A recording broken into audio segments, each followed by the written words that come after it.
Hello friends, good morning. नमस्कार, स्वागत है आप सभी का हमारे YouTube channel home science diaries में। मैं हूं अंजलि तिवारी और आज आप पढ़ने वाले हैं होम साइंस के दाग धब्बे छुड़ाने की से रिलेटेड टॉपिक। तो जल्दी से चैनल को लाइक कर दीजिए, शेयर कर दीजिए और सब्सक्राइब कर लीजिए। क्लास को शुरू होने से पहले सभी लोग जल्दी से जुड़ जाइए। तो चलिए हम शुरुआत करेंगे। दाग धब्बे छुड़ाना। क्या होते हैं दाग धब्बे?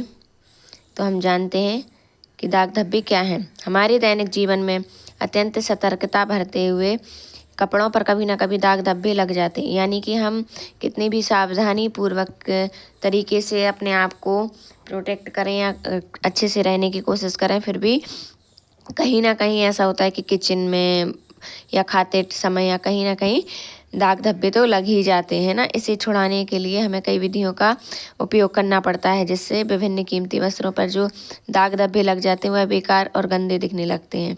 तो हमें उनको छुड़ाने के लिए गृहिणी को इस कला के लिए अनुभव और अभ्यास होना आवश्यक होता है। तो जो भी होम साइंस पढ़ता उनको घरेलू नुस्खे आने चाहिए, है ना।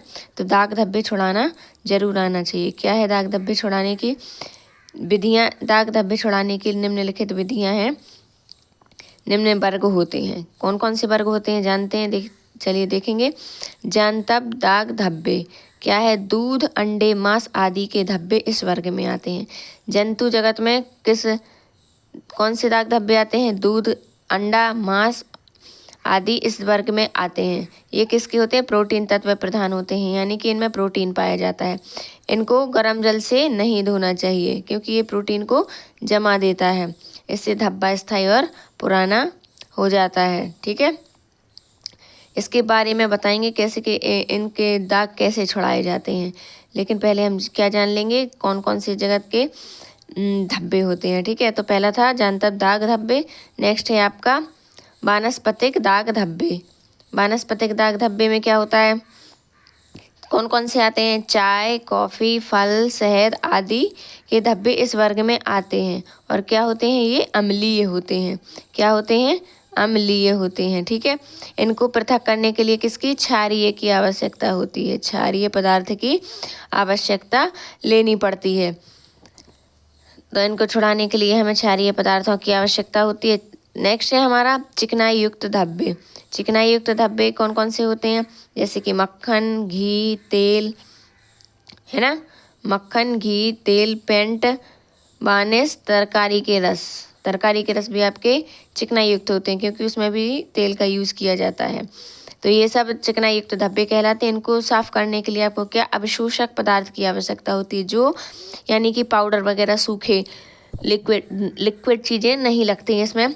सूखा पाउडर की आवश्यकता होती है जो चिकनाई को सोख ले। पायसीकरण यानी कि सोख लिया जाता है ना। तो चलिए नेक्स्ट चलेंगे हम। खनिज दाग धब्बे। क्या है खनिज दाग धब्बे?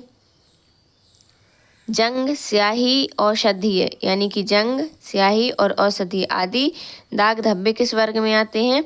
धातु व रंग का सम्मिलित संगठन रहता है। एसिटिक ब्लीच का प्रयोग करके उनकी धातु व खनिज पर क्रिया की जाती है। क्या की जाती है? जो जंग और स्याही और औषधि, जो जैसे हम लिखते टाइम हमारे ऊपर स्याही गिर गई या कहीं बारिश के समय में जंग लग जाती है, लोहे की चीज़ों में अक्सर लग जाती है ना। या जो हम मेडिसिन ले रहे हैं उससे के कोई दाग गिर गई दवाई ऊपर तो उसके दाग लग जाते हैं। तो इनको किस चीज़ से छुड़ाना रहता है? एसिटिक ब्लीच का प्रयोग करके।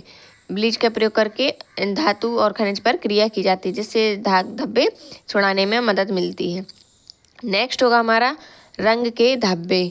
क्या है रंग के धब्बे? यह धब्बे अम्लिक अथवा क्षारीय प्रकृति के हो सकते हैं। इन्हें छुड़ाते समय ब्लीच एजेंट का प्रयोग करने से पूर्व ही धब्बे क्या होते हैं प्रकृति की जांच कर लेनी चाहिए।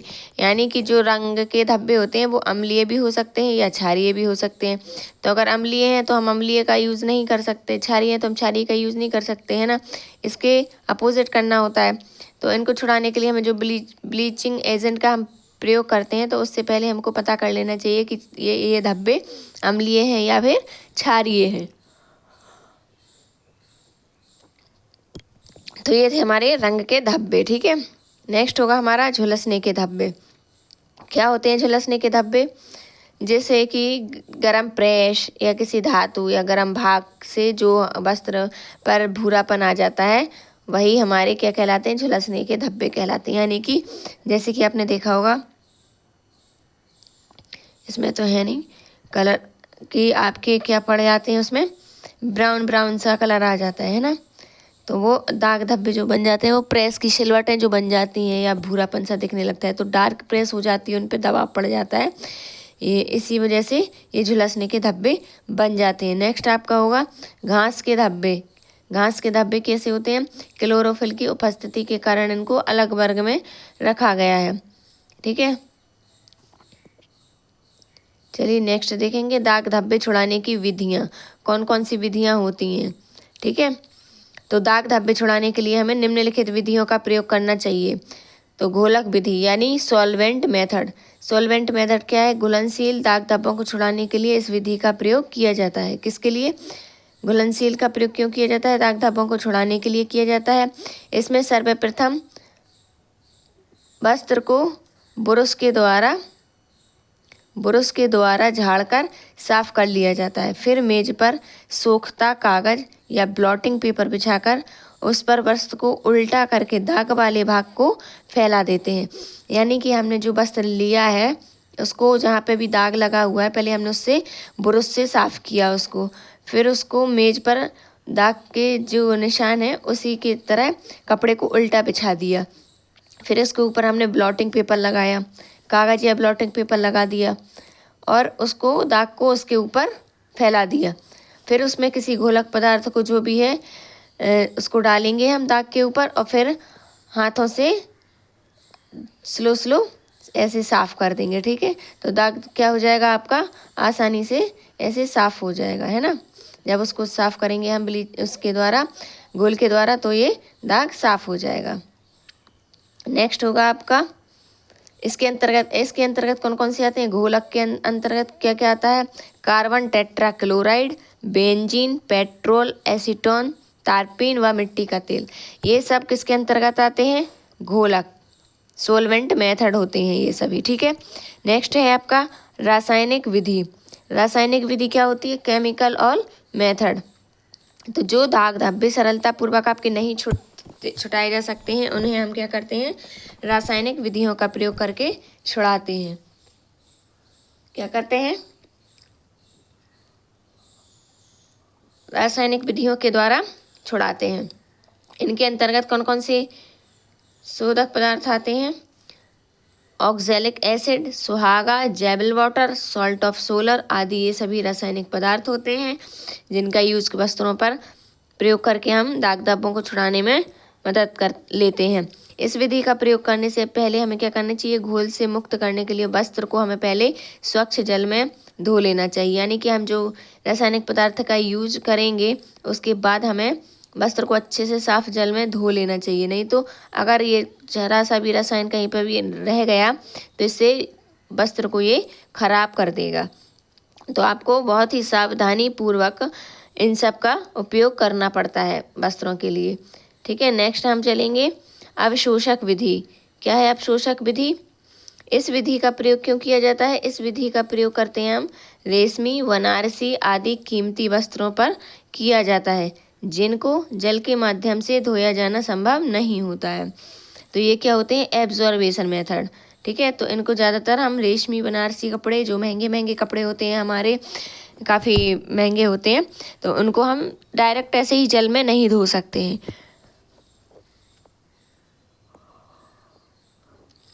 इनके लिए हमें शुष्क विधि का यूज़ करना होता है ना। तो इस विधि के अंतर्गत क्या आता है? एब्जॉर्बेशन विधि यानी टेल्कम पाउडर, पिसी खड़िया, मैदा, फ्रेंच चौक, फूलर आदि आते हैं। ये सब क्या होते हैं आपके? टेल्कम पाउडर, पिसी खड़िया, मैदा, चौक, ये सब आपके एब्जॉर्बेशन मेथड होते हैं। ठीक है, इनका प्रयोग पाउडर के रूप में नहीं किया जाता है बल्कि पेस्ट बना लेते हैं इनका, और जो भी पेस्ट है वो वस्त्र के दाग के ऊपर लगा देते हैं, ऐसे घिस करके वस्त्र के ऊपर लगा देते हैं। फिर वस्त्र को ब्रश से झाड़ देते हैं जिससे दाग धब्बा छूट जाता है। नेक्स्ट पढ़ेंगे हम दाग धब्बे छुड़ाने के सामान्य निर्देश क्या हैं। पहले निर्देश जान लेंगे कि क्या है। ठीक है, आप लोग चाहें तो इसको नोट भी कर सकते हैं। जो आपको इम्पोर्टेंट लगे आप उसे नोट करते चला करिए, है ना। इससे आपको बाद में रिवीजन करने में आसानी हो जाएगी। नेक्स्ट होगा आपका दाग धब्बे छुड़ाने के सामान्य निर्देश क्या होते हैं। जैसे कि धब्बा अगर ताज़ा है या तो सरलतापूर्वक छुड़ाया जा सकता है, ठीक है। अगर पुराना है तो फिर मुश्किल होती है दाग धब्बे छुड़ाने में। इसलिए जब भी देखो आपका के वस्त्र पे दाग धब्बे लग गए हैं और ताज़े हैं तो उनको तुरंत ही हटा लेना चाहिए, ठीक है। नहीं तो वो पुराने होने पर स्थायी होने लगते हैं। नेक्स्ट होगा आपका धब्बे की प्रकृति। क्या है, धब्बे की प्रकृति का पता लगाना चाहिए कि धब्बा किस विधि के अनुसार धोना चाहिए। जैसे कि अब आपने रेशमी कपड़े पर धब्बा लग गया, आपको नहीं पता कि कैसा क्या धब्बा लगेगा, आप उसको जाके किसी भी विधि का यूज़ करके आप वस्त्र को धो लेंगे तो वस्त्र को हानि हो जाएगी, है ना। वस्त्र खराब हो जाएंगे, आपके कपड़े जब आपके खराब हो जाएंगे तो फिर आपके पैसा वेस्ट भी जाएगा और चीज़ भी आपकी खराब हो जाएगी, है ना। तो इसलिए हमें धब्बे का पता लगा लेना चाहिए पहले कि ये किस मेथड से छुड़ाया जा सकता है, इससे आपके कपड़ों को हानि नहीं होती है। नेक्स्ट होगा आपके प्रतिकर्मक। प्रतिकर्मक का प्रयोग करने में अत्यंत सावधानी बरतनी चाहिए। जैसे कि तनु घोल का प्रयोग करना चाहिए, ठीक है। किसका प्रयोग करना चाहिए, तनु घोल का प्रयोग करना चाहिए। सूती वस्त्र पर प्रतिकर्मक का प्रयोग करना चाहिए, ठीक है। तो ये भी अपने अलग अलग तरीके होते हैं यूज़ करने के, तो ये सब जो करते हैं हम सावधानी पूर्वक करना चाहिए, नहीं तो इससे स्वयं को भी हानि हो सकती है। नेक्स्ट होगा आपका दाग धब्बे छुड़ाने में कई रसायनों का प्रयोग वस्त्र पर किया जाता है। किया जाता है, जिस स्थान पर धब्बे छुड़ाने की जो प्रक्रिया संपन्न की जा रही है उसके आसपास खुला स्थान होना चाहिए, ठीक है, ताकि जो भी हम प्रयोग कर रहे हैं उससे जो उत्पन्न गैसें हैं, गंदी गैसें हैं, वो हमारे ऊपर गलत प्रभाव न डालें, है ना। उससे हमें कोई नुकसान ना हो, ना ही वस्त्रों को कोई नुकसान पहुँचे। तो बहुत ही सावधानी पूर्वक और खुले स्थान पर हमें दाग धब्बे छुड़ाने की प्रक्रिया को संपन्न करना चाहिए। नेक्स्ट होगा आपका धब्बे छुड़ाने से पूर्व ही वस्त्रों की जांच कर लेनी चाहिए। क्या कर लेना चाहिए, जांच कर लेनी चाहिए, जिससे उनके रंग कच्चे तो नहीं है इसका पता आपको लगाया जा सके, ठीक है। तो इससे पता लगाया जा सकता है आपके कि जो भी दाग धब्बे हैं वह कच्चे तो नहीं है। नेक्स्ट होगा आपका रंगीन वस्त्रों के दाग धब्बे छुड़ाते समय कभी ना कभी उनका रंग कच्चा हो जाता है। आपने देखा होगा कि रंगीन वस्त्र होते हैं जो उनके दाग धब्बे उन पर रंग जैसे कि आपने लगा दिया तो अगर किसी वस्त्र का रंग कच्चा है तो वो खराब हो जाते हैं आपके, है ना, खराब हो जाते हैं। तो ऐसी स्थिति में हमें जो भी हम धब्बे के स्थान पर ही केवल विधि का प्रयोग करेंगे। इससे क्या होता है, आपकी जिस जगह पे धब्बा लगा होता है केवल वही जगह का साफ होगा। अब गलती से कहीं कपड़े में एक्स्ट्रा कहीं पे भी लग जाएगा तो आपका वो कपड़ा खराब होने का डर लगा रहेगा, है ना। तो इसलिए आपको क्या करना चाहिए, धब्बे छुड़ाने के लिए बहुत ही सावधानी बरतनी चाहिए और सिर्फ धब्बे वाले स्थान पर ही उन विधियों का यूज़ करना चाहिए। नेक्स्ट होगा आपका दाग धब्बे छुड़ाने की कला में व्यक्ति को क्या होना चाहिए, लगनशील होना चाहिए, धैर्यशील होना चाहिए, ठीक है। लगनशील और धैर्यशील का परिचय देना चाहिए।